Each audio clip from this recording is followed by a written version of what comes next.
Jangan lupa like, share, dan subscribe.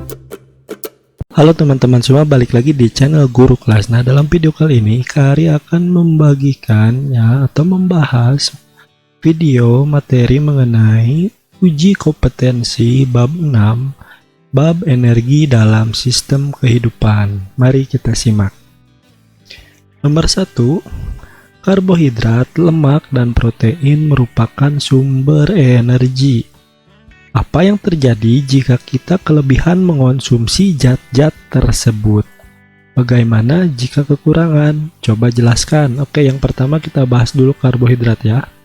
Dimana jika kita kelebihan karbohidrat, kita akan obesitas, berat badan berlebih, kemudian kadar kolesterol tinggi, dan mudah lelah ya. Karena berat badan tinggi tadi ya pasti kita akan cepat lelah seperti itu. Kemudian kekurangan karbohidrat ya. Yang pertama, berat badan pasti menurun. Kemudian rentan flu ya, karena mungkin akan ada penurunan imunitas tubuh. Nah, kemudian tubuh cepat letih, lemah, dan lesu karena kekurangan energi seperti itu. Yang kedua adalah lemak. Nah, jika kelebihan lemak, yang pertama akan obesitas, kemudian resiko kanker akan meningkat dan akan menyebabkan kerusakan otak. Kemudian jika kekurangan lemak, yaitu beresiko mengalami kekurangan berbagai vitamin.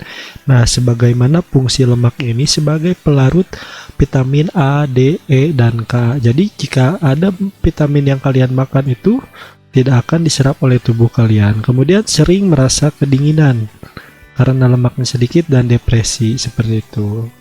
Kemudian yang ketiga ada protein. Nah, ada protein di mana jika kita kelebihan protein akan meningkatkan berat badan ya. Peningkatan berat badan pasti kerusakan ginjal ya karena asam amino berlebih. Nah, di mana si ginjal ini akan bekerja keras untuk menyaring asam amino, dan asam amino ada yang mengendap di ginjal kalian. Nah, jadi ini akan merusak ginjal kalian, dan kadar kolesterol juga pasti tinggi. Kemudian kekurangan protein akan menghambat pertumbuhan ya. Kemudian kehilangan massa otot, jadi otot kalian tidak akan terbentuk sempurna atau tidak tumbuh kembang seperti seharusnya gitu. Dan gangguan pada kulit, kuku, serta rambut. Nah, di mana protein ini berfungsi membentuk ya, menyehatkan kulit, kuku, dan rambut. Nah, oke. Lanjut ke nomor 2, kelompokkan energi ke dalam kelompok sumber energi yang dapat diperbaharui dan tidak dapat diperbarui. Coret yang salah. Oke. Apakah cahaya dapat diperbarui atau tidak? Oke. Cahaya ini dapat diperbaharui, berarti ini coret. Oke, karena cahaya matahari itu akan tetap ada. Kemudian listrik, apakah listrik dapat diperbarui atau tidak dapat? Oke. Menurut kakak, listrik itu dapat diperbaharui karena listrik juga dibangkitkan oleh sumber-sumber yang dapat diperbaharui. Contohnya ada air, kemudian ada angin ya. Lanjut, apakah nuklir dapat diperbaharui atau tidak? Nuklir ini tidak dapat diperbaharui tetapi dapat disimpan. Kemudian apakah air dapat diperbaharui atau tidak dapat? Nah, air ini dapat diperbaharui. Kemudian batu bara ini tidak dapat diperbaharui karena batu bara ini merupakan fosil, sisa-sisa tumbuhan atau hewan yang hidup jutaan tahun yang lalu yang terkubur di dalam perut bumi gitu, menjadikan batu bara. Oke. Nomor 2 beres. Lanjut ke nomor 3, bagaimana cara kerja kincir angin? Jelaskan. Oke. Energi angin ini memanfaatkan tenaga angin atau udara yang bergerak dengan menggunakan kincir angin untuk diubah menjadi energi listrik atau bentuk energi lainnya. Nah, yang pertama di sini ada wind ini angin. Kemudian diterima oleh rotor blade ya atau baling-baling. Kemudian ada gearbox di sini untuk penghubung ke generator ya. Jadi mutar gitu si gearboxnya. Nah, angin akan menggerakkan baling-baling pada kincir angin. Yang pertama ini. Yang kedua, kemudian menggerakkan turbin pada generator. Nah, ini generatornya ya. Ini yang kedua. Kemudian perputaran ini mengakibatkan perubahan medan magnetik dan menimbulkan arus listrik dari induksi elektromagnetik. Nah, di generator ini ya, generator ini fungsinya itu untuk apa? Untuk menimbulkan arus listrik dari induksi elektromagnetik. Jadi di sini ada power kabel, ada kabel, kemudian masuk ke transformer ya. Transformer itu penghubung juga ya. Langsung dialirkan kepada tower-tower ya, atau penyimpanan listriknya gitu. Nah, inilah cara kerja kincir angin menjadi sebagai tenaga pembangkit listrik. Lanjut ke nomor 4, apakah yang dimaksud dengan energi fosil? Mengapa kita tidak boleh menggunakan energi yang berasal dari fosil secara berlebihan? Coba jelaskan. Oke. Jawabannya, fosil itu merupakan sisa-sisa atau bekas-bekas makhluk hidup, hewan atau tumbuhan yang menjadi batu atau mineral yang terbentuk dalam waktu yang lama, bisa jutaan tahun yang lalu ya. Nah, ini fosil, pengertian fosil ini. Nah, kenapa kita tidak boleh menggunakan energi yang berasal dari fosil secara berlebihan? Karena energi fosil ini merupakan energi yang tak terbarukan, di mana energi ini akan habis bila semua fosil sudah digunakan, serta energi fosil ini terbentuk dalam jangka waktu yang lama. Jadi kita tidak boleh berlebihan seperti itu. Jadi kita tidak boleh berlebihan gitu, tidak boleh mengeksploitasi sumber energi dari fosil, karena jika kita ingin menggunakan fosil lagi, kita harus menunggu dalam waktu yang lama dan akan habis seperti itu. Lanjut ke nomor 5, olahraga teratur tetapi tidak berlebihan baik bagi kesehatan kita. Oke, betul ya, ini baik. Dan di sini ada dua orang, ya, ada yang sedang berolahraga. Oke. Pertanyaannya, apakah yang terjadi ketika otot sedang dilatih? Oke, lingkari jawaban ya atau tidak pada setiap pernyataan di bawah ini.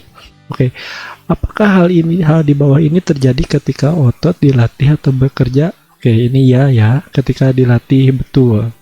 Karena olahraga itu melatih otot. Kemudian otot menerima peningkatan suplai darah, betul. Karena jika kita sedang berolahraga, nah detak jantung kita akan meningkat, di mana kita akan terus menghirup oksigen, jantung kita akan terus memompa darah ke seluruh bagian tubuh kita gitu. Jadi otot ini menerima peningkatan suplai darah. Oke. Yang ketiga, lemak terbentuk di otot. Nah, ini bukan ya. Karena lemak itu bukan terbentuk di otot. Tetapi ketika berolahraga, nah yang terbentuk itu adalah ototnya sendiri, jadi berkembang seperti itu. Oke, yang B.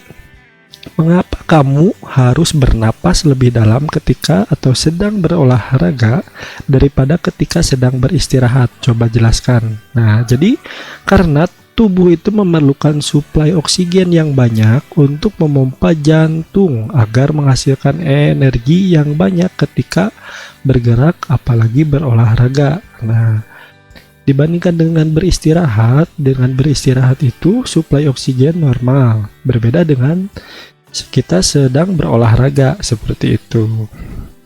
Lanjut ke C, seseorang yang berolahraga sebelum mengonsumsi sejumlah makanan, nah akan merasa sangat keletihan. Mengapa hal itu terjadi? Jelaskan alasan jawabanmu. Oke, jawabannya karena kurangnya cadangan energi di dalam tubuh ketika berolahraga ini, maka tubuh akan secara otomatis mengambil energi yang sangat besar. Ya, energi yang sangat besar. Apalagi apabila kita tidak memiliki cadangan energi makanan, maka tubuh akan cepat letih. Nah, di mana makanan ini kita simpulkan dengan M, makanan itu sebagai sumber energi. Nah, jika kita tidak makan, ya, sebelum berolahraga, maka energi ini akan hilang. Jadi kita akan letih. Kita memerlukan energi jika kita berolahraga. Nah, lanjut ke nomor 6, nomor terakhir, sebutkan 3 contoh hasil penambangan perut bumi yang digunakan sebagai sumber energi. Nih, kita garis bawahi ya, penambangan perut bumi. Nah, di mana perut bumi ini menyimpan banyak sekali kekayaan alam. Nah, di mana kekayaan alam ini contohnya itu energi, di mana energi yang di dalam perut bumi itu yaitu merupakan fosil-fosil atau hasil sisa hewan tumbuhan zaman dahulu gitu yang terbentuk jutaan tahun. Oke, yang pertama ada batu bara. Nah, batu bara ini bisa digunakan sebagai pembangkit listrik juga. Kemudian minyak bumi yang kedua. Nah, kita sering lihat ya, sering pakai atau sering mendengar ada minyak bensin dan lain-lain, Pertalite, Pertamax, dan di mana itu merupakan produk-produk hasil dari minyak bumi seperti itu. Kemudian yang terakhir adalah gas alam. Nah, jika di rumah kalian nih, ibu atau mama kalian sedang masak, nah di mana hasil gas LPG itu merupakan gas dari alam seperti itu. Nah, inilah 3 ya contoh hasil penambangan perut bumi yang digunakan sebagai sumber energi.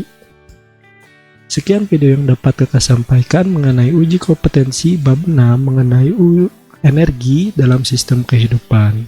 Jangan lupa tonton video yang lainnya, jangan lupa like, share, dan subscribe. See you, sampai jumpa di video selanjutnya.